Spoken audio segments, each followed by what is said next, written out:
Marcos, ¿qué tal? ¿Qué pasa, Monty? Pues nada, aquí en tu casa, una vez más. ¿Con público? Seguimos con público. He traído repostería, he traído una tarta de 2 chocolates. Está bastante buena, ¿eh? Estaba buena, pese a tener solo 2 chocolates, porque el Pero en tercero... realidad tiene 3, cuenta la verdad. Sí, porque, a ver, es mi primera tarta de 3 chocolates. Ahora es mi primera tarta de 2 chocolates, así que la siguiente tarta de 3 chocolates seguirá siendo mi primera tarta de 3 chocolates.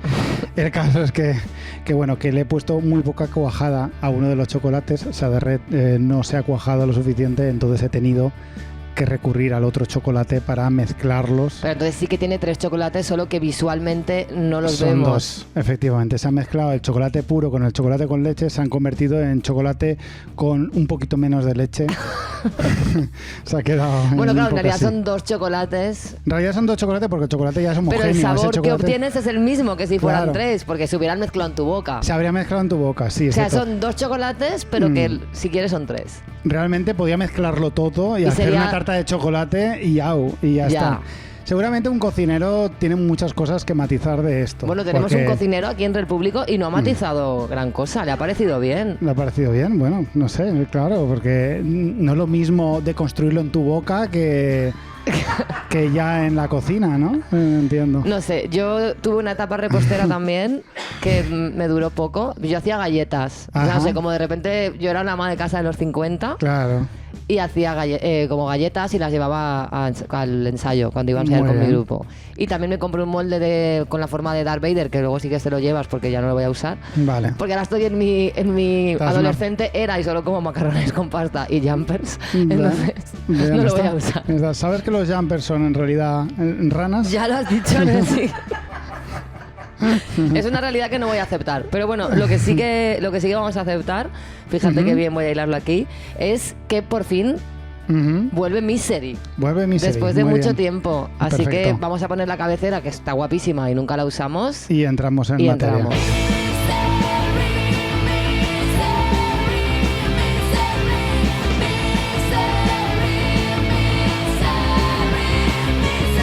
Pues estamos aquí, como bien hemos dicho, en este Misery con Elías Taño.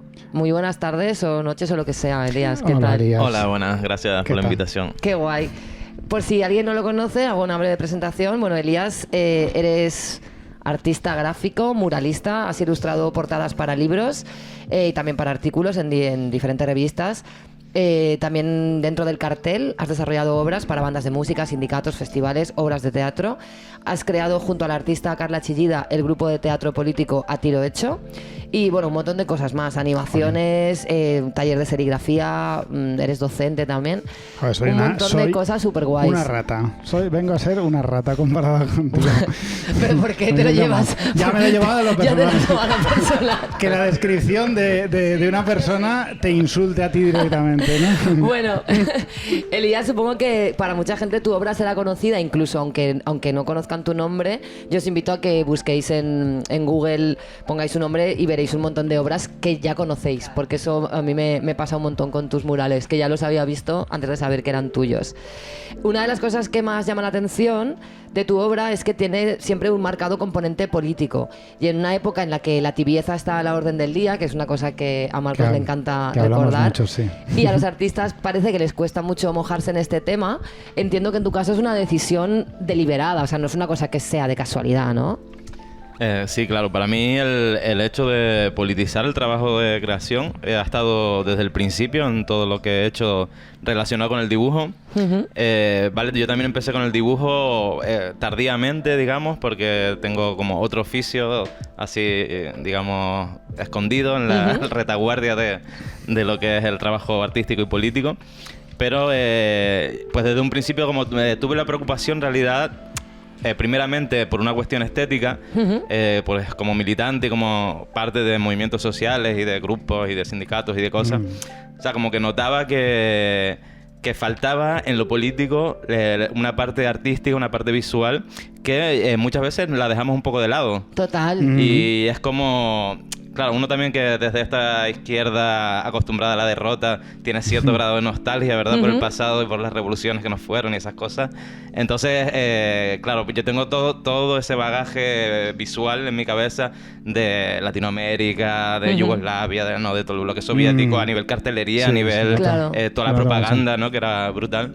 Y bueno, pues esas dos cosas las uní y dije, vale, a mí me interesa trabajar el arte desde una visión política porque creo que es una herramienta también pues necesaria, ¿no? El arte, Claro. la cultura, la música, el teatro, son cosas que yo creo que en ciertos momentos abandonan lo que es el río de la historia y se ponen, como tú dices, así tibiamente de ladito y yo creo que justamente es muy necesario, es muy importante también para construir nuestros imaginarios políticos.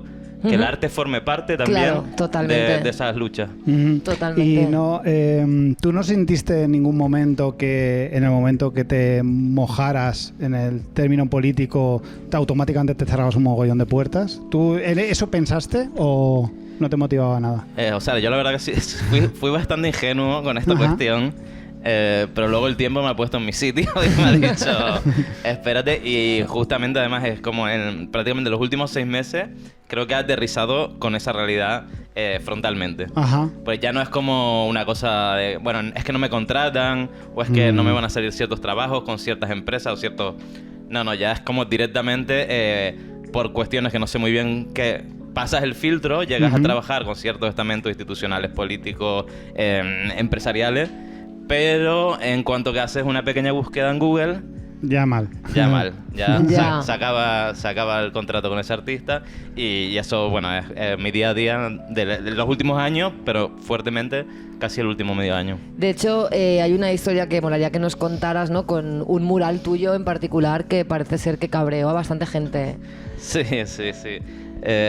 Bueno, toda esta cuestión de los murales que yo hice como 3 o 4 aquí en el País Valencià, referidos a pidiendo la libertad de los jóvenes de Alsasu. O sea, tampoco era como... Además es que en los primeros murales incluso lo ponía como una parte más de todas las reivindicaciones ecologistas, no sé, de medioambientales, de políticas sindicales. Metía como también eso, como una parte de una lucha. Y pedía libertad para los jóvenes de Alsasu. Pero cometía el atrevimiento de escribirlo en euskera. Ah, Y claro, Es que a quién se le ocurre. claro. ya suena distinto, ¿eh? Ya... Claro, si hablas el idioma de Tarra, es lo que tiene. Claro, de hecho, el primer mural que hice, el primero lo hice en Sagunto, pidieron la dimisión en bloque de todo el gobierno, de Compromís, el PSOE, del PC y tal. Y luego aquí en Valencia, precisamente fue un vecino del Carmen que denunció al ayuntamiento, ¿no? Y vinieron los servicios de limpieza a borrarlo. Menuda rata. Es que es fuerte, eso fue fuerte, ¿eh? Claro, argumentando que ratas. había un escrito de enaltecimiento a ETA. Claro. No, y en realidad lo que ponía era libertad a los jóvenes de Alsacia. No tiene nada que ver. ETA, claro, libertad en eso es Sí. ETA, claro. Entonces, en ese momento el ayuntamiento que reguló, porque se dio cuenta que como, pues hemos metido la pata, me llamó personalmente la concejala, que no me acuerdo quién, Celia, creo que se llama, Celia Serrano, y me dijo, bueno, te facilitamos otro muro. ¿Vale? Puede Pero ser... pinta a lo mejor unas flores. Claro, ellos, bueno, mira, lo reponemos, pero bueno, y tenemos estos 7 o 8 muros públicos, ¿no? De espacios públicos de aquí de la ciudad de Valencia. Y claro, evidentemente, y además me dijeron el mail, hombre, hay uno que sería mejor que ese no, porque está muy visible.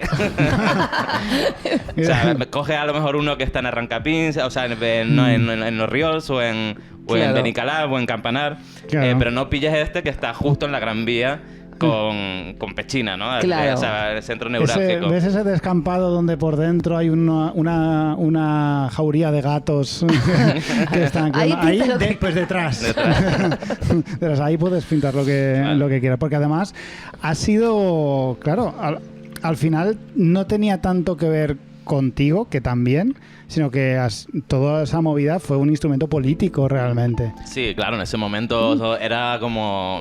O sea, lo que pasó con el caso Alsace en realidad que vino a traer el fantasma de ETA al presente. Claro. Que también fue un poco lo que a los chavales los salvó. Aunque han palmado años ahí en el talego y tal, lo que les ha salvado de las cosas más heavy ha sido que cuando ellos aún eran menores de edad, siendo ellos menores de edad, ya la banda armada no existía. Claro.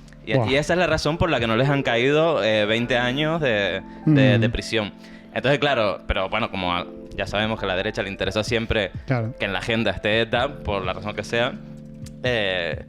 Entonces, bueno, pues nada, enseguida pintamos ese mural. Fue además una convocatoria en el que vinieron padres y madres de los chavales desde Alsasu, desde ahí de Navarra. Vinieron grupos de música de allí con chalaparta, se llama el instrumento este. Ni idea.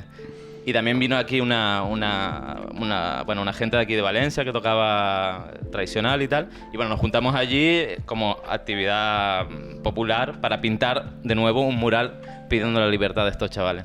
Ahí conocí a mi amiga Cristina Seguí. Eso te iba a decir, no. porque tienes el honor de que Cristina Seguí o Toni Cantó te han dedicado bonitas palabras. Sí, fue a raíz de ese mural. Y bueno, y claro, pues ya enseguida estando allí fue como empezó el ataque. Ah, pero fue en persona. Sí, Cristina Seguí fue en persona. ¡Ostras! Vino directamente con el móvil en mano y... Ah, claro, ellos hacen todo siempre Sí, esa sí. mierda con Claro. el móvil. Sí, sí. Además buscando que le pegáramos. Claro, Esa es que es era- lo que quieren, es lo que quieren. Sí. Y no te hace sentir, claro, si te ataca una persona como Cristina Seguí, eso dice tantas cosas de ti, en realidad. Y todas guays. Claro, o sea, soy el antagonista de esta persona. Soy la némesis de Cristina Seguí. Que soy Gandhi, el nuevo Gandhi. Bueno, Gandhi no, precisamente, menudo ejemplo también. No queda nadie. Es que he buscado una persona así históricamente buena y me ha venido Gandhi, no sé por qué. No queda nadie Pero ya no, históricamente eso bueno. Pero sí, debes estar Pero debe ser contenta, raro, ¿verdad? ¿no? O sea, Sí. levantarte un día y ver que Toni Cantó te ha escrito un tuit. Sí. Es heavy eso, ¿eh? Sí, bueno, yo de hecho, por lo que decías que es un honor, entre comillas, entre nosotras, vamos a decirlo. En mi página web lo tengo, lo que piensan mis clientes de mí. Sí. Ahí tengo los tweets de Toni Cantó, de María José Catalá, Qué de las víctimas del terrorismo, esta tía infernal de allí. Y bueno, pues es guay. O sea, la parte no guay fue que el mural duró como 11 horas. Ya. Hubo concentraciones fachas para Claro. borrarlo y todo. Fue una armada. Y encima el rollo es que yo de pronto me vi como en el ojo del huracán de toda esta movida. Claro. Con un montón de amenazas en el teléfono, en todas las redes Uf. sociales y tal. Y hasta el punto de que un día en bicicleta, un coche con 5 pelados dentro No. me increpó, ¿no? Desde Me la cago. carretera, yendo yo por la Gran Vía. Y entonces ahí ya dije, vale, Vale, no mola nada. no mola. Esto me pasé una semana en casa sin Ya. salir. Hostia, Ya, no mola qué nada. fuerte. Y bueno, luego por suerte tienen memoria muy a corto plazo. Sí, Claro. claro, porque van a otra, ya buscan otra Ya se víctima van a otra que esté de cosa. moda. He leído en una entrevista tuya algo que me ha llamado la atención y es que ya no pintas murales en el centro de la ciudad, ¿no? Que o sea, que hay una elección deliberada de irte al extrarradio, porque cuéntalo, que es súper interesante. O sea, por un lado, porque en los centros está como la problemática que tiene que ver con la gentrificación de los barrios, la expulsión de los vecinos, en la que yo tampoco estoy de acuerdo en que los artistas seamos los culpables de esto. O sea, sería como muy cínico decir, no, es que el artista es el culpable. No, perdona, el capitalismo, Claro. el libre comercio, o sea, el turbo estado capitalista es el culpable de estas cuestiones, no yo. Pero es verdad que todo ese sistema fagocita lo que tú haces. Claro. Claro. Entonces, incluso si tú no estás... o sea, si no estás muy a las bravas políticamente, es muy fácil que todo eso se fagocite. A mí es lo que me ha pasado en el centro de Valencia. Cuando yo tenía un mural que para mí era un canto de amor a Valencia, a la resistencia, a la izquierda, con una frase de Estellés, Ajá. ¿vale? Resulta que ese mismo mural se convierte, obviando esa frase, porque claro, el encuadre en fotografía Claro. tiene estas Ya. cosas. Si obvias esa frase y te quedas solo con los dibujitos, se convertía en un maravilloso fotocall para un montón Ya. de turistas. Ya. Vale, entonces para mí yo ahí dije, vale, aquí políticamente hay algo que no está funcionando y además ves la lógica como el barrio se vende mejor por eso, se facilita, o sea, haces como bonito Claro. y de hecho se dice como comúnmente que los murales iluminan los centros históricos de la ciudad. Ya. Ajá. Vale, entonces yo ya ahí dije, vale, no. Y el último que hice ahí fue uno, de hecho, que ponía más un turista menos una vecina. Ajá. Paradójicamente ese Sí. no tuvo ninguna repercusión Claro entre que no. turistas ni... Ya. Yo además estaba viviendo en Benicalab y tal, y tomé la opción de pintar en el barrio porque, Claro. por una parte, no hay o sea, los artistas no vamos a las periferias. Esto deberíamos como mirárnoslo también en todos los sentidos. O sea, si haces teatro de calle, si haces música, si haces exposiciones. Pero claro, la calle además tiene el componente de que es el espacio público, que cualquier vecino y vecina puede transitarlo. Y entonces además me di cuenta que pintando en Benicalab tenía el respaldo de mi comunidad. Claro. O sea, tenía el respaldo desde La Falla, tenía el respaldo de la vecina que vivía en el primero, de los viejitos que paseaban a media tarde y la sensación de que tú estás pintando allí. Yo pinto de día, de noche, me da igual, no tengo como así esta cosa del antifaz, no, así que voy escondido. Y eso, pues, todos los vecinos te van trayendo cerveza, te traen una sillita, te prestan una escalera, te traen unas brochas que tenían ahí de la última vez que pintaron su casa. Y claro, para mí, yo al final lo que reflexiono sobre el pintar en la periferia es que la obra de arte es la convivencia que haces con las personas que viven ahí. Claro. Y para mí eso es como más importante que si es bonito o feo, porque además es que esa gente del barrio lo agradece, lo siente, lo hace suyo también. Claro. Y no sé, yo encontré ahí como mucho más sentido que pintar en... Pero lo hace suyo a nivel personal, o sea, no es utilizado, ¿no? Como has dicho, que en el centro de Valencia tenías esos problemas de que es utilizado para mil cosas. No, o sea, ahí por ejemplo, o sea, a mí me enorgullece mucho más que la comisión fallera de la falla Alquerías de Beiber, de Benicalab. Claro. La foto de todas las primeras damas, lo que sea, de la fallera, se la hicieran delante de ese mural, que además era un mural que ponía ni casas sin gente ni gente sin casas. O sea, que también estaba politizado, no era una cosa... Entonces, bueno... Claro, está guay. A mí me parece súper necesaria esa reflexión y muy interesante por el hecho de que es verdad que al final los centros se lo llevan todo. Y con todo el tema de la gentrificación, que además ya no podemos vivir en el centro, es algo inasumible porque solo hay Airbnbs y turistas, como decir, bueno, pues el arte de las ciudades para los ciudadanos, coño, para la gente del barrio. Está muy guay, mola un montón. Y también me interesa mucho hablar de tu último cómic, creo que es el último, si no me equivoco, Garafía, que es un cómic donde cuentas la historia de tu familia en Canarias. ¿Y qué te llevó a contar o sea, a hablar de tu propia familia, ¿no? Que sí, en un cómic y no en la psicóloga, como yo. Pues mira, lo que me invitó en realidad fueron razones políticas también, en cierto sentido. Claro, cómo no. Porque, bueno... me encontré una imagen en internet así que de un periódico de los años 50 de Venezuela en el que se llegan 160 inmigrantes ilegales canarios a las costas de Venezuela. Entonces, claro, yo me acordé de todas las historias que mi abuelo nos contaba cuando íbamos a su casa y tal, de cuando él emigró a Venezuela en los años 50, ¿no? Y de cómo llegaron, y de cómo los ponían en cuarentena, y de cómo los trataban, el tema con los permisos de trabajo, pues la discriminación política también del régimen, ¿no? de Venezuela.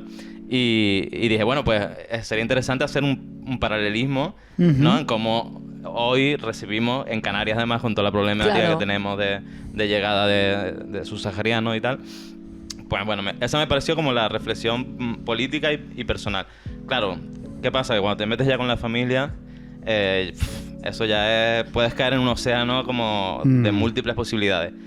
Yo lo que encontré ahí, gracias a mi madre y sobre todo a mi madre y a mi tía y a gente de mi familia, es que había otra historia, como siempre hay en la migración, claro, que yo ni lo había pensado, que no es solo la de los que migran, sino de las que se quedan. Claro. Y lo digo en femenino porque normalmente son las mujeres, los niños, las personas mayores las que quedan atrás, ¿no? en esos recorridos. Y bueno, ahí descubrí la historia de mi abuela. La historia de mi abuela, la historia de mi madre de niña y de mi tía de niña. O sea, yo lo cuento desde la historia familiar de estas tres mujeres en concreto. Pero bueno, pues cuando he ido presentando el cómic, mucha gente de la época, pero incluso en otras latitudes, como en Galicia o en el País Vasco, me han dicho, claro, es que las abuelas se quedaban aquí en el caserío a cargo de todo, ¿sabes? Y el otro estaba pues igual en Argentina, en México, pero... No, esa realidad ahí que pasaba en el rural también me pareció como muy política también al final. Claro. Y bueno, esas fueron un poco las razones. Voy a sacar este Ese tema que ahora está muy de moda, y desgraciadamente te voy a preguntar por ello. Puedes responder lo que quieras, obviamente, no te voy a obligar a nada. Pero, ¿qué opinas de...? Háblanos de algo de la inteligencia artificial, siempre lo digo mal. Artificial, ¿no? Siempre lo digo al revés, siempre digo artificial, no sé por qué. ¿Tienes alguna opinión al respecto? Vale, te refieres al tema del arte y el... Vale, es que claro, yo no estoy muy metida claro. en ese debate. Yo no controlo mucho tampoco, pero bueno, yo también pues sigo las comunicaciones que hace el sindicato y tal a este respecto. Yo estoy totalmente en contra. Pero estoy totalmente en contra desde el mismo momento en que sea una herramienta que ya no es solo de creación, sino que es una herramienta que se basa en el robo de la propiedad intelectual de otros cientos de miles de artistas. Muertos, pero también vivos. Claro. Y de hecho se está ya viendo la gran estafa piramidal en la que consiste en las tecnologías basadas en inteligencia artificial, porque violan los derechos sistemáticamente de propiedad intelectual. ¿Sí? No sabía tanto yo en la esto. música, porque también hay, ¿sabes qué? Claro, porque se basa, digamos, en lo que cosas ya que ya existen. Claro. En lo que hay en internet, bueno, no sé si en el deep web, en todos lados, pero claro, coge el recurso de todos lados y los mezcla a través de un algoritmo y crea cosas nuevas, en teoría, pero... Se podría hacer con tu estilo, que es muy característico. Tu estilo es muy característico y se podría hacer perfectamente, supongo. No sé si has visto algo. No sé si te has topado con algo Tiene de que dar estilo. mucho miedo eso, ¿no? No, con mis cosas... Así yo personalmente no, pero sí, a raíz de este tema, por ejemplo, he seguido a artistas que son ilustradores así como más de género fantástico y concept art para videojuegos y cosas así. Que a ellos, por ejemplo, sí les está pasando mucho esta cuestión. Claro. Que sus obras están siendo interpretadas por inteligencias artificiales para crear otras obras que además generan un beneficio. Sí. Generan un beneficio para las propias apps de inteligencia artificial, las empresas que están detrás, y desde luego el que no recibe nada ahí es el creador artista o los múltiples creadores que forman toda esa creación. A nivel sindical, como trabajador de la cultura, me opongo frontalmente a esta cuestión, y no en un modo ludita de que esté yo en contra de la nueva tecnología, las nuevas oportunidades que nos den las herramientas del futuro. No se trata de eso. Las herramientas nos sirven en tanto en cuanto podamos crear con ellas, no en tanto en cuanto robemos para crear. Y además, volviendo un poco al tema político, jolín, si al final la finalidad del arte, ¿no?, tiene que ser transmitir un mensaje. Yo creo que todo es político, incluso cuando no transmite un mensaje. Claro. Entonces, una inteligencia artificial, entiendo que el único mensaje político que puede tener es el no tener un mensaje, por tanto... O el enunciar mensajes que ya existen. Exactamente, pero... no innovar. Pero toda la... No sé, no entiendo... desposeer el arte precisamente de lo humano. Coño, si es lo único que me interesa del arte, es lo humano, es lo que hay detrás, lo que quieres decir, lo que pretendes transmitir, ¿no? Al final la técnica, todo esto creo que lo superamos en el Renacimiento. Me refiero a lo que es la destreza técnica per se, hace muchos siglos que no tiene tanto valor per se, ¿no? Sí, yo lo que me he dado cuenta con todo esto de la IA, voy a decir IA porque no me sale artificial, es el valor, como que creo que ha sido muy decepcionante el enorme y gigantesco valor que la masa popular, la gran cantidad de gente, le da a lo que es bonito visualmente o impactante visualmente. Ahora se lleva mucho lo volumétrico, la luz volumétrica, que toda la iluminación sea como muy suave y muy redondeada sobre las superficies. Y veo a medios que están compartiendo imágenes hechas con IA que tienen las manos deformes, lo típico de los dedos que están mal, pero que son feas. Son realmente horribles, no tienen ningún gusto de ningún tipo, pero impactan visualmente, llaman la atención por esa luz volumétrica y veo que a la gente le da igual.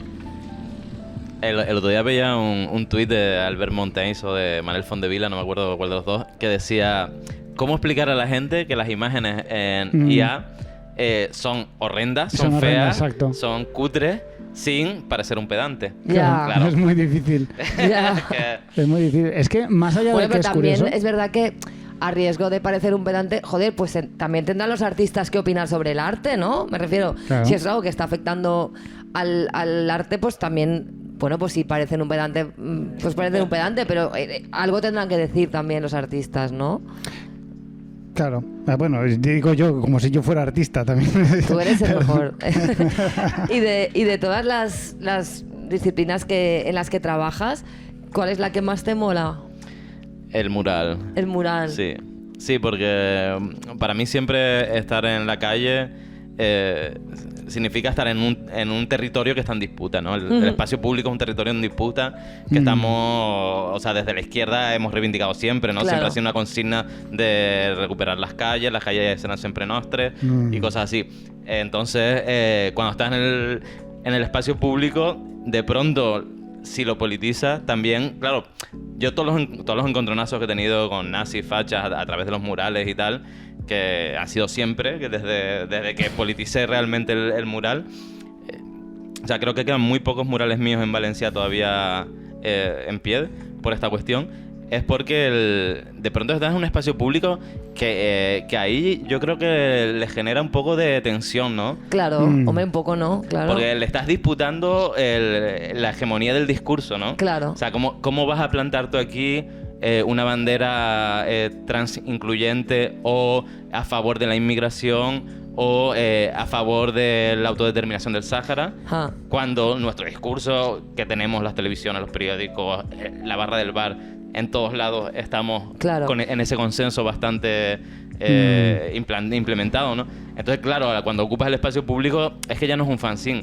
Claro, yo cuando descubrí que en el muro increpaba a la gente de a pie que no conocía de nada, con otras visiones políticas, me pareció como mucho más transformador. A mí me interpela bastante esto que dices y es muy interesante porque la calle, por ejemplo, para las mujeres siempre ha sido un territorio de disputa, es decir, el espacio público siempre ha sido eminentemente masculino y las mujeres hemos crecido asumiendo que ir por la calle pues implicaba que pudiéramos sufrir acoso, que nos dijeran cosas, que la gente opinara sobre nuestro cuerpo.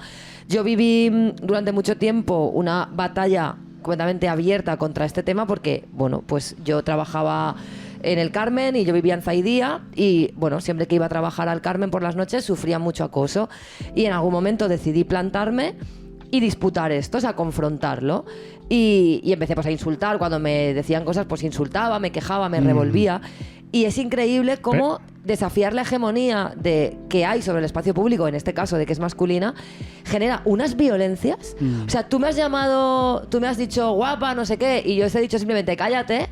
Y o sea, a mí me hicieron una vez como un paseillo de tíos gritándome puta mientras yo pasaba por el medio porque me giré y les levanté el dedo.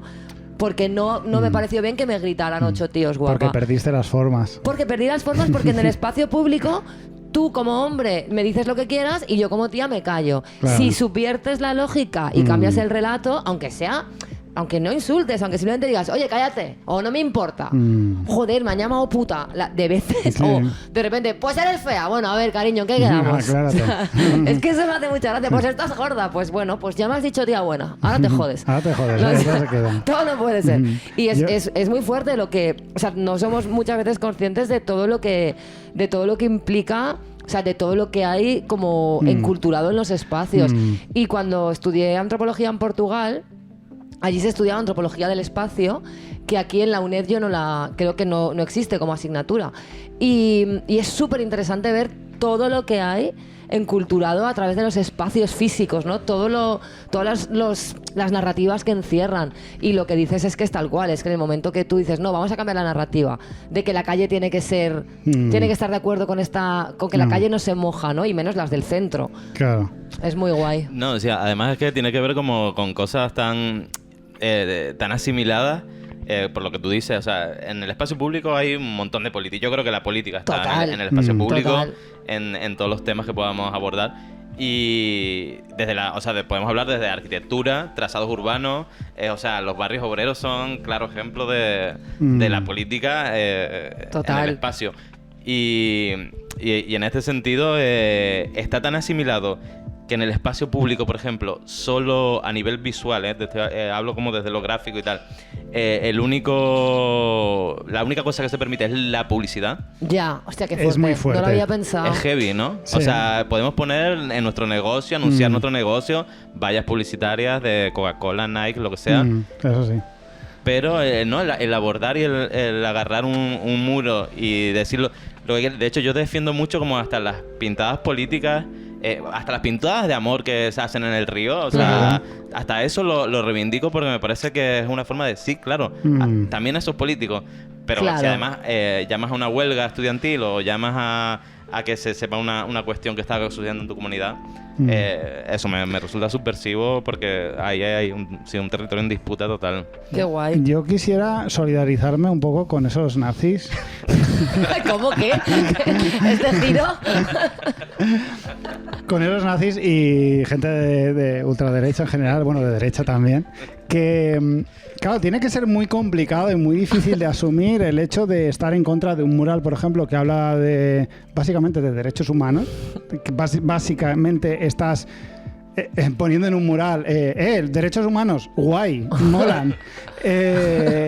Y claro, les tiene que enfadar mucho el oponerse a eso, porque es como oponerse al aire. al aire, como que el agua moja, y es rollo, joder, qué rabia me da que se pueda hacer esto, y yo en cambio pongo aquí una esvástica y enseguida están pintando encima. ¿Por qué? ¿Por qué? Es que es doble rasero, ¿no? Doble rasero. No, es que tiene que ser muy complicado. Pues, te parecerá broma, pero una de las cosas que más me jodió y más me sigue jodiendo de toda esta cosa cada vez que los nazis me tapan, una de las cosas que más me fastidia, es que igual a ver dónde está la derecha también, que no está solo en las cabezas rapadas. No, para nada. Claro. Los comentarios del tipo... Es que así es la calle. Es que es la ley de la calle. Claro. O sea, te han tapado porque es ley de calle. Esos comentarios vienen mayormente de gente que pinta en la calle. De writer, de grafiteros, de gente que ocupa de otra forma el espacio, que con lo que yo concuerdo absolutamente. Hacer bombing, hacer platas, poner tu tag... Todo eso estoy totalmente a favor, perfecto. Pero curiosamente, todo ese mundo todo no, por supuesto. Pero esos comentarios más rancios de... Bueno, igual que tú tapas una esvástica... sí, claro, lo mismo es. Claro, está la tibieza en ese mundo también, ¿no? En ese mundo hay la equidistancia. Yo no sé si llamarlo equidistancia o más que... o sea, que pendula un poquito más... Supongo mucho individualismo, ¿no? Mucho individualismo también de rollo cada uno aquí la guerra, ¿no? Había un tipo por ahí que nunca me acuerdo del nombre, de típica charla que escuché en YouTube, que era súper interesante porque planteaba como el mundo del graffiti y de la cultura hip hop, ¿no? La parte del graffiti, de los writers, como él se acercó a ese mundo para estudiarlo como, claro, es que esta gente hace comunidad, esta gente están súper organizados, defienden su barrio, sus zonas, tal. Lo de los vagones del metro de Nueva York era porque, claro, tú mandabas de Harlem a otro barrio la señal de que fulanito a través de los vagones, ¿no? El tío estaba como enamorado de toda su cultura, y cuando lo estudió descubrió que era el capitalismo y el individualismo llevado a unos extremos brutales. Y a mí la verdad que me decepciona, pero tampoco me sorprende del todo, porque claro, dejar tu marca al final, pero porque sí, tiene algo de unanismo. Sí, tiene algo de ego, ¿no? exacto. Y de todo eso. Y como artista que te tapen un mural, hostia, tiene que joder, ¿no? Sí, a mí me sigue fastidiando. Duele, ¿no? Sí, Es ley de calle. Hostia, no, pero... A mí me sigue fastidiando, pero bueno, también tiene otra parte bonita, que es que por lo menos yo la he vivido en ese sentido, que, por ejemplo, me acuerdo de un tipo de Patrais que le decía, bueno, yo hice un mural, unos nazis me taparon el mural, y enseguida vinieron unos grafiteros y taparon el mural del mío, el de los nazis, todo. Allí no quedó nada. Y como entonces, tarta de 3 chocolates. Lo mejor que hay. Y entonces un vecino, cuando vio a estos grafiteros allí, le dijo, oye, no van a decir nada de las pintadas nazis, ¿no? O sea, como, joder, aquí ha pasado algo en esta misma pared, ha pasado algo que molaría como recuperar, ¿no? Reivindicar, no sé, como solidaridad entre peña que pintamos, yo qué sé. Y los chavales dijeron, no, nosotros estamos aquí con nuestras letras, ¿qué dice? Y el viejito así del barrio le dijo, este muro no es de ustedes, este muro es del barrio. Y el barrio lo va a reclamar. ¡Toma! Joder, Muy qué guay. rapero, ese señor. Claro, les hizo ahí como... Sí, yo creo que no se recuperaron nunca de ese bife Hombre, así es que ese de beef no lo barrio. superas, claro. Menudo zasca. Y cambiando de tema, me interesa hablar contigo en calidad de canario, ¿vale? Como canario. Me Bueno, interesa oye. que hablemos de la colonización y de que sufrís en Canarias y de cómo el turismo ahí es realmente algo muy, muy, muy letal, ¿no? He estado viendo una cuenta de memes canarios que compartiste el otro día y estuve horas porque, bueno, era increíble. Y claro, conecté mucho con ese cabreo porque tiene que ser muy, muy heavy, ¿no? Sí, además es muy fuerte porque está volviendo como ese odio anticolonial, ¿no? Está volviendo porque parecía como muy dormitado durante todos los 90, 2000. Fue como una cosa así, un erial así para todas las disidencias así en Canarias y tal a nivel territorial y político. Y ahora está como volviendo a través de la cultura del meme y del humor, ¿no? Y de gente muy joven que de pronto se encuentra en la situación de precariedad absurda, ¿no? O sea, como sueldos miserables, trabajo en turismo única y exclusivamente, obligación de migrar, aunque sea entre comillas, a la metrópolis, como decimos así, de España. Pero en realidad, joder, la situación es de mierda allí a todos los niveles. No hay forma de vivir como con cierta dignidad y está yendo a peor, ¿no? O sea, como además se basa toda la economía en el turismo, que luego, a ver, sí, la gente sobrevive del turismo, pero la gente está en una miseria absoluta porque los grandes beneficios del turismo, evidentemente, no se quedan en la isla. Claro. Porque ese es el mecanismo del neocolonialismo, ¿no? Claro. O sea, eres libre en lo político, entre comillas, porque Canarias también, bueno, yo no quiero abrir este tema, pero yo considero que seguimos siendo colonia. Total, claro, sí. o sea, por situación, por cultura, por todo.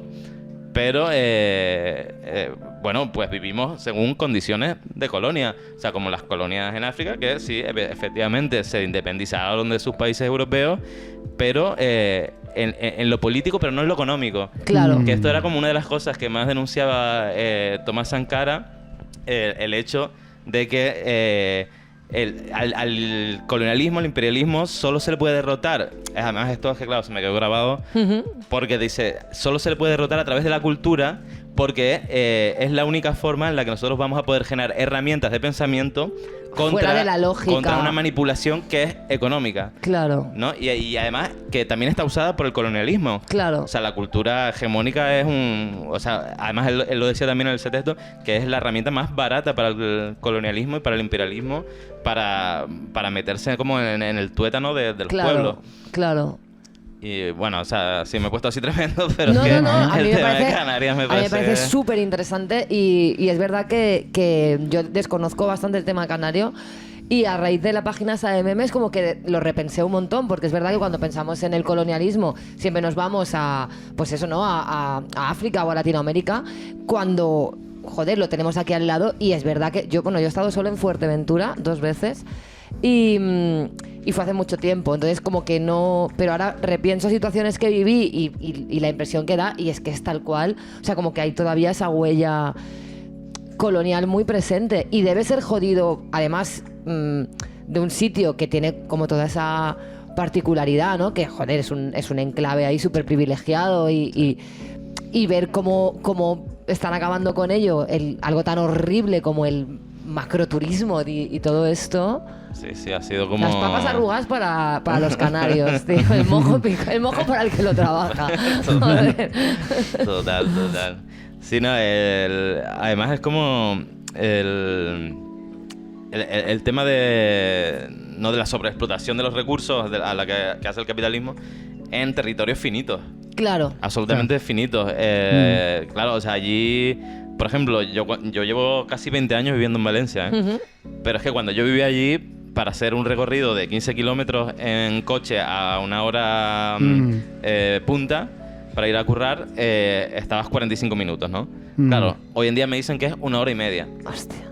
para hacer 20 kilómetros de Tacoronte, mi pueblo, a Santa Cruz de Tenerife, la capital, por autopista. Porque hay demasiada gente ya, Hay ¿no? demasiada gente, hay demasiados vehículos, o sea, no hay soluciones a la cuestión del transporte de seres humanos. Entonces, claro, es todo un problema que se agrava. Luego, por ejemplo, ahora en Lanzarote están habiendo restricciones del agua para los pueblos, para las zonas populares, pero no para los campos de golf y el sur turístico, claro. Ya. Entonces, claro, el punto de haber restricciones de agua es como que Es fuerte, nos sitúa ya en un escenario muy Muy dramático, joder. sí, Ya. o sea, muy que pensábamos que no iba a pasar en la Europa continental, ¿no? O qué sé yo. Pero Hasta que pasa. Está pasando. Son cosas que dices, no, el agua no. O sea, Que te restrinjan el agua y eh, luego eso esté la gente como jugando a golf, tío. Y Claro. se construyan cada año más campos de golf. O sea, es que es como todo tan loco. Y Pero ahora la gente, ¿por qué juega a golf? Es un deporte además horrible, es horrible, ¿no? Sí, es horrible, es insoportable. Alguien lo tiene que decir ya, o sea, quiero decir, ya no es ni por ecología, que también, pero es que ¿quién juega a golf? Gente de mierda. Gente de mierda toda. Toda gente insoportable. Yo una vez jugué a golf y fue horrible. ¿Jugaste a golf? Jugué a golf en un terreno que tiene mi tío ahí de arena. O sea, no hice nada. Le intenté dar 2 veces y no le di ninguna y ya está. Y me fui a otra cosa. Horrible. Tengo un Muy- trauma con eso. Sí, No, bueno. qué va. Y luego Desde- también me llama la atención el tema de como de la exotización, ¿no? De lo canario. Que hay también ahí como, ¡ay, qué graciosos los canarios! Que están todo el día en la playa. No sé, hay como una cosa un poco así, ¿no? sí, o sea, claro, es que, o sea, todos esos clichés y estereotipos, o sea, claro, han pasado factura tremenda a la gente de Canarias, ¿no? Es como... O sea, incluso a mí me dicen, coño, qué tranquilo eres, ¿no? Claro. Eres súper tranquilito, siempre te veo Y tú, pues, chill. estoy enfadadísimo. Y yo, no, loco, claro, si yo No. vivo en tensión, loco, estoy todo el rato peleándome con todo Cristo porque sí. Y encima estoy todo cabreado porque tengo que trabajar más de lo que Claro. de lo que sería deseable, claro, que sería nada. Nada. Sí. Amenazando a la gente para romper con el cliché, ¿no? Y de que te parto la cara, payaso. Y dices, O sea, pero claro, está como el cliché ese que una amiga hizo un trabajo súper interesante. Claro, esto se formó en el franquismo, 100%. O sea, bueno, para empezar, Canarias, desde la conquista por parte de España, que fue 100 años antes de llegar a América, Canarias no tuvo ninguna relación con la metrópoli. Claro. Ninguna hasta mitad de los 50. Qué fuerte. O sea, es fuerte en el sentido de que literatura, cultura, economía, todos los intercambios eran siempre con el Caribe y con Venezuela principalmente, ¿no? Que con otros Ajá. países latinoamericanos. La conformación del lenguaje incluso tiene más que ver con ese andaluz extremeño que se atenúa, que se hace un poco más suave, se suaviza, ¿no? Conforme se colonizan estos espacios. Pero bueno, claro, Canarias estaba como totalmente... Hasta que, por interés económico franquista, se propone como destino turístico. Ajá. Y ahí empieza la exotización. Y esta colega hacía un trabajo muy interesante poniendo fotos e imágenes postales de la época y no tan de la época, también de ahora, en la que ponía fotos del Caribe y fotos de Canarias. Y el juego del fotolibro era saber Adivinar, ¿no? cuál era, porque claro, siempre pensamos en el estereotipo del Caribe, pero es que eso mismo, Sí. como decía, en Canarias está totalmente... Y además que presupone unas cosas, bueno, que son estereotipos horribles en realidad, de una de las zonas con mayor pobreza del país, con mayor paro juvenil, con mayor índice de obesidad infantil, con menos ayudas del Estado, o sea, es como... es un lugar donde la clase trabajadora está muy jodida Claro. realmente. Pues nada. No vayan a Pero Canarias. Esa es mi conclusión. Hemos acabado por todo lo bajo.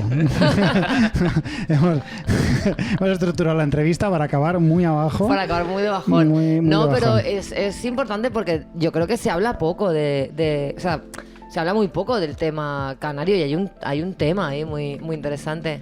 Yo a partir de ahora me voy a interesar mucho, a partir de los memes estos que he visto. Y bueno, ¿hay alguna cosa que quieras añadir tú más, Marcos, que le quieras preguntar? No, yo ya lo tengo todo clarísimo. ¿Está todo claro? Sí, ¿Pasamos he a cosas que aprendido no? todo. Pasamos a cosas que no, Venga. que tengo ganas. Cosas que no.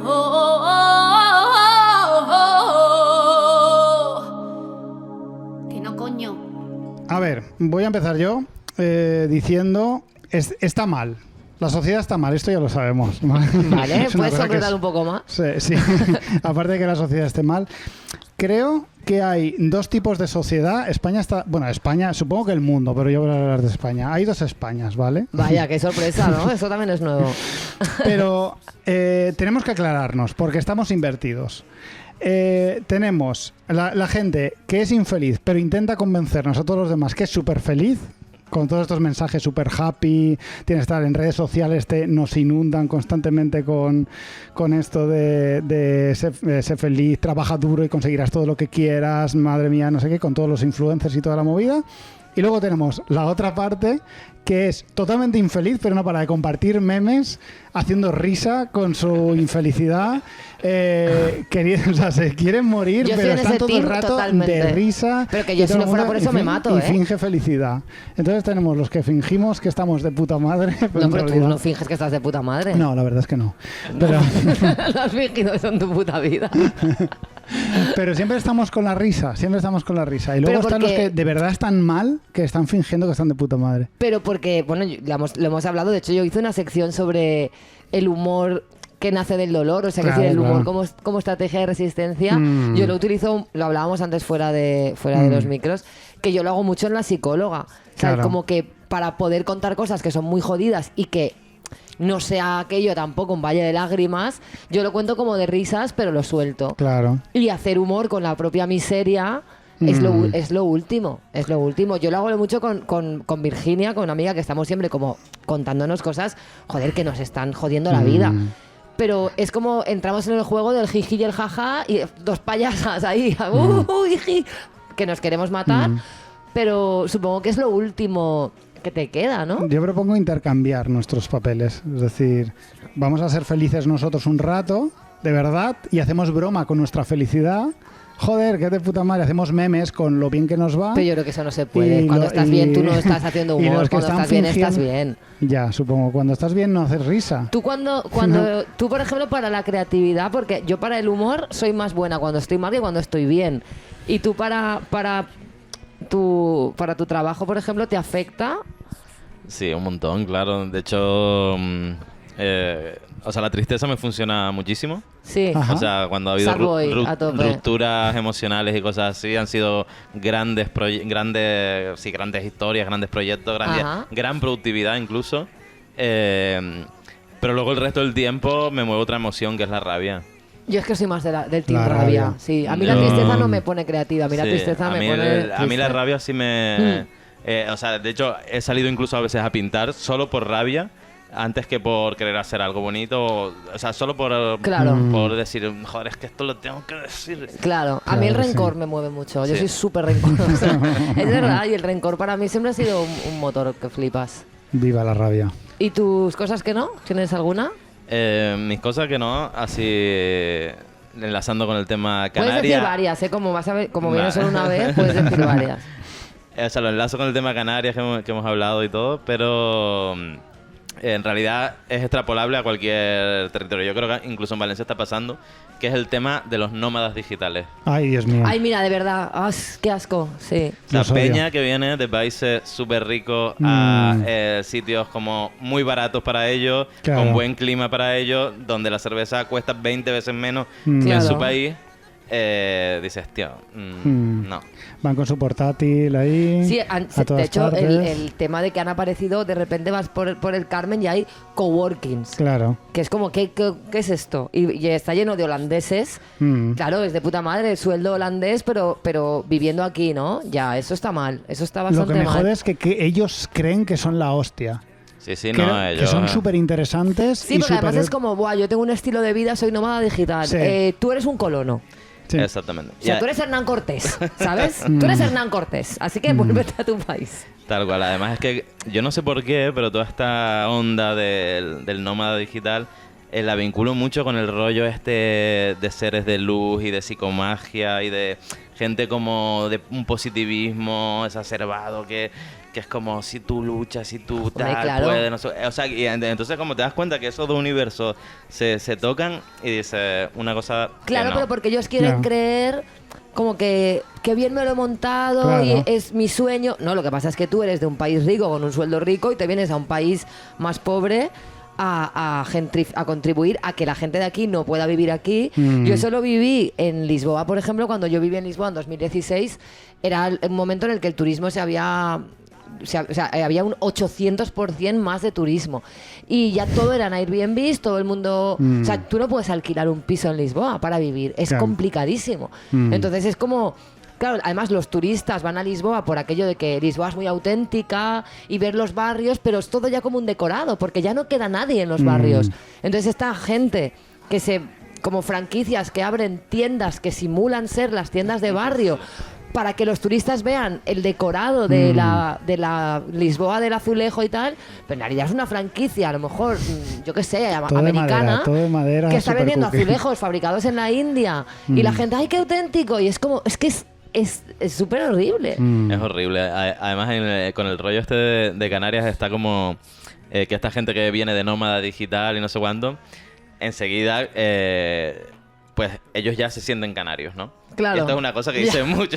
Yo es que ya me siento canario. No. Y justo en la cuenta Ser esta... canario es un sentimiento, ¿no? En la cuenta de memes decían como se veía el mítico Currel así moreno trabajando de pollos fritos en Ámsterdam. Dice, sí, yo llevo 3 meses aquí y ya me siento holandés. Claro.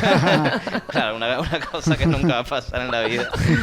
Y que da más rabia todavía de estos Ya, nómadas además que digitales. se sientan... Quiero decir, sentirse canario cuando evidentemente lo que has dicho, ¿no? Que al final es una región con un montón de... Que ser canario al final conlleva un montón de problemáticas. Y el que llega de fuera solo va por... ¡Ay, solecito! ¡Papas arrugadas! Es que esa ¡Ron miel! frase Yo implica... soy canario, no tú. Qué rabia tiene que dar, claro. Claro, es que esa frase solo la puedes decir desde el privilegio, porque crees que diciéndola haces una alabanza al otro sitio desde Claro. tu posición de poder, desde Claro. arriba. Y de, Desde mira, que voy a para decirle ti, esto y le va a lo que encantar que significa lo para diga. ti ser canario es no pegar ni chapa, estar todo el día al sol bebiendo ron. Ya, Claro. es que la gente de aquí no está Nada de haciendo eso, ¿sabes? Bueno, mi Total. cosa que no es Sí. esto de romantizar el pasarlo mal, porque se supone que voy a aprender cosas. Claro. No, pero tú de esto vas a aprender... Yo no quiero aprender nada más. Yo sé muchísimas cosas ya. Tengo 42 años y no quiero saber nada más. O sea, Claro. no quiero hacer ningún aprendizaje más a costa de mi sufrimiento. Claro de que verdad, no necesito saber nada más. Sé lo yo me puedo... O sea, con lo que sé, yo me puedo morir ya. No tengo que aprender nada más en lo que me queda de vida. Prefiero estar bien... Porque es que de verdad es que estoy jodida porque tal. No, pero vas a crecer. ¿Qué crecer? ¿Qué crecer? Yo lo que quiero es dejar de llorar. No puedo más. O sea, no quiero... Pues con esta movida neoliberal que llevamos, no te extrañe que pongan a gente en urgencias diciéndole eso a todo el mundo. En urgencias diciéndole, vas a aprender un montón. Y igual pierdes la pierna, pero... Pero lo que vas a aprender... Pero buah, vas a a aprender a hacerlo todo con una pierna solo. Es que eso es una... vas a flipar, puedes hacer vídeos de TikTok solo con una pierna. Tal, madre mía, vas a flipar. No, pero yo entiendo que la gente necesitamos creer siempre que hay una esperanza, ¿no? Y que todo está justificado, algún tipo de justicia cósmica, y que si estás sufriendo mucho, tiene que haber una cara B, un rédito positivo. Pero yo creo que no. Yo de verdad veces creo que no estoy aprendiendo A veces nada. es una ganancia cero. Es ganancia cero. Es Y de como hecho, la- incluso si pudiera desaprender cosas que sé, por ejemplo, me da igual que me quiten el francés, ya me da asco ese idioma. No quiero Claro. hablar francés, pero estoy mejor. O Claro. sea, estoy dispuesta a desaprender Claro. con tal de estar bien de la Estar cabeza. bien, claro. ¿Sabes? No me sirve, claro. Pues efectivamente, a mí me he puesto la férula y no me sirve para nada. Pero es que Solo te habías pa- depositado en una férula. Yo mucha- creía que ponerme la férula me iba a aportar más salud, más no sé qué, y no, solo evita que se me caigan los dientes. Solo Es que evita que vayas a peor, pero Claro, no vas a estar mejor. No gano nada. Voy a llevar a partir de ahora toda mi vida hasta que me muera con una cosa de plástico en la boca que me aprieta los dientes y no voy a ganar nada. Nada, ningún beneficio en absoluto. Ya, y además la Me férula, molesta. cuando... o sea, porque a mí me pasó que yo me puse la férula cuando ya tenía una pareja estable muchos años. Claro. Entonces como que me daba igual. Claro. Pero yo ahora, por ejemplo, si empiezo una relación, Claro, yo no me claro. puedo poner la férula. No, no. Hombre, O sea, quiero decir, necesito que pasen años. yo viene alguien a mi casa, la férula se va dentro de un cajón varios días. Claro, pero si inicias una relación y empiezas a dormir muy recurrentemente con tu pareja, Ya. hasta que a lo mejor no pasen 2 años o 3, yo no me voy a poner la férula, porque es que quiero decir, ¿qué es eso? Pues tienes que sentarla. Entonces, tienes que tienes sentarla. que elegir entre bruxismo o... Tienes que sentarla un día y O decirle, follar. bueno, te he estado ocultando esto todo este tiempo, pero tengo que decirte Soy una bruxista. cosa. Soy bruxista.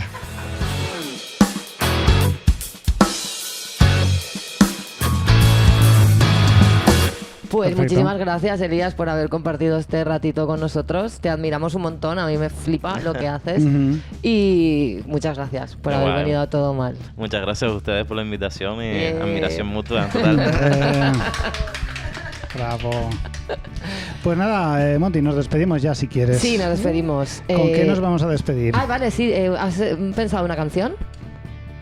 Pensé la canción de... bueno, tenía como 2 pensadas. Vale.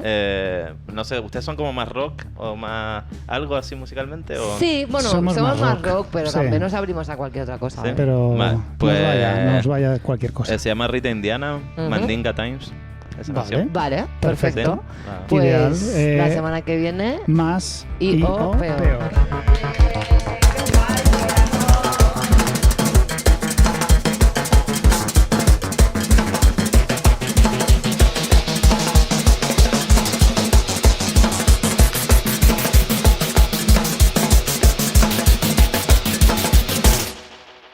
Ya los paniqueros trabajamos lo dijeron, pero que viene pa' pie fuerte pa' tu cuero. Terror de noche y por el día revoluciones. Parece que papá dio pollo vacaciones. No hay capicúa pa' este dominó. Son la trompeta de otro vehículo. Estos caballos no caben en jeringa. Recoge que llevan los tiempos de mandinga.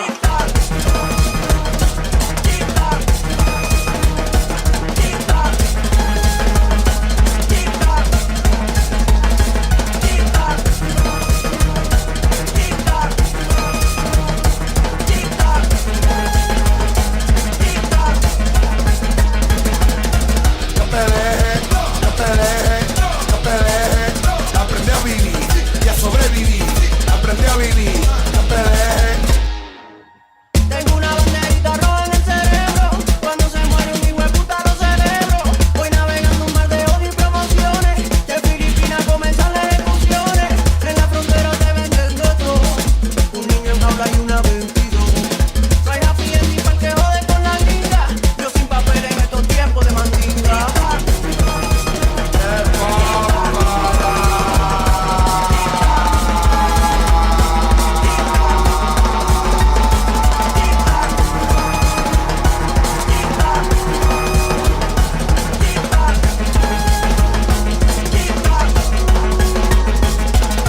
No te dejes, no te dejes, no te dejes.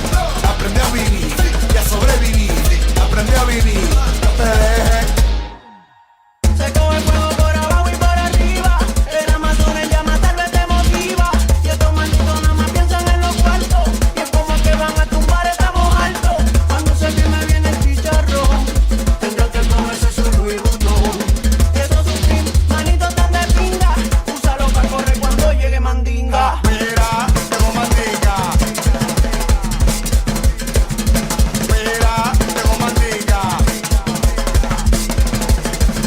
El mundo está asustado y aquí nada ha pasado. Mírale la cara, está todito cagao. ¿Dónde están los que a mí me han desafiado? Mandinga lo tiene frustrado. Si el mundo entero